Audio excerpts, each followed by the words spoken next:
আমি বুঝতেছি না কিছু, কেন আমার মাথা নষ্ট হচ্ছে, কেন মানে শয়তান তো বন্দি থাকে, তাহলে এত খুন করে আমি এত টাকা দিই কেন হচ্ছে, আমি কিচ্ছু বুঝি, আমি এখন হুজুর কাছে যাবো, আমি এখনই যাবো।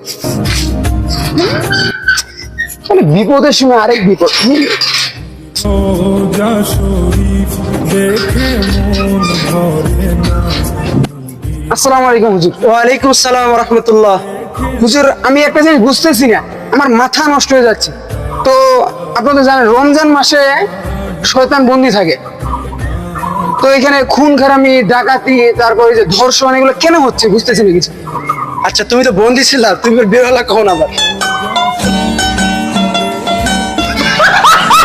আচ্ছা আসো আসো আসো, আমি এমনিতে আর কি করলাম আর কি। ও, হুজুর আমি আমার ভয় পাইছিলাম একটু। ও আচ্ছা আচ্ছা, তাহলে বলি শুনো। হ্যাঁ, বলুন। রমজান মাসে শয়তান বন্দি থাকে, তুমি বলতেছো শয়তান যদি বন্দি থাকে হ্যাঁ। তাহলে এত খুন খারাপি ডাকাতি ধর্ষণ কেন হয়? হ্যাঁ। আচ্ছা বুঝতে পারছি তোমার প্রশ্ন, তাহলে শোনো। এইটা আমাদের যে মনে একটা প্রবৃত্তি রয়েছে, আমাদের প্রবৃত্তি যেটা মনের একটা চাহিদা।